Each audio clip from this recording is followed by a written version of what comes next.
আপনার ইউটিউব চ্যানেলে $10 কমপ্লিট হওয়ার পর আপনি অ্যাডসেন্স লেটারের জন্য অ্যাপ্লাই করেছিলেন বা আইডেন্টি ভেরিফাই করেছিলেন।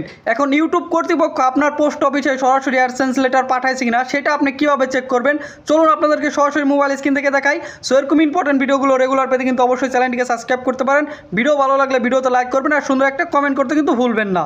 মোবাইলে থেকে প্রথমে চলে যাবেন গুগল ক্রোম ব্রাউজারে। গুগল ক্রোম ব্রাউজারে এসে সার্চ অপশনে ক্লিক করবেন। এখানে ক্লিক করে লিখবেন অ্যাডসেন্স অ্যাকাউন্ট লগ ইন। লিখে সার্চ করার পর এরকম ইন্টারফেস আসবে। এখানে ফার্স্ট যে ওয়েবসাইটটা আসবে এই ওয়েবসাইটের উপর একটা ক্লিক করবেন। দেন এরকম একটা ইন্টারফেস চলে আসবে। বাম সাইডে দেখুন উপরে থ্রি ডট লাইনে ক্লিক করবেন। দেন এখানে নিচে দেখুন পেমেন্ট বলে একটা অপশন, এই পেমেন্ট অপশনে একটা ক্লিক করবেন। তারপর এখানে দেখুন ভেরিফিকেশন চেক বলে একটা অপশন রয়েছে, এখানে একটা ক্লিক করবেন। দেন এখান থেকে স্ক্রল করে একটু নিচে চলে আসবেন। এবার এখানে দেখুন লেখা রয়েছে সেন্ট মে 9, 2025 তারিখটা শো করতেছে। তার মানে হলো এই তারিখেই হচ্ছে আমাদের অ্যাডসেন্স লেটার বা চিঠি ইউটিউব কর্তৃপক্ষ পাঠায় দিছে এবং কোন ঠিকানায় পাঠাইছে সেই ঠিকানাও কিন্তু এখানে শো করতেছে। তো আপনার যদি এখানে তারিখ ঠিকানা শো না করে তাহলে বুঝবেন ইউটিউব কর্তৃপক্ষ আপনার অ্যাডসেন্স লেটার বা চিঠি পাঠায় নাই।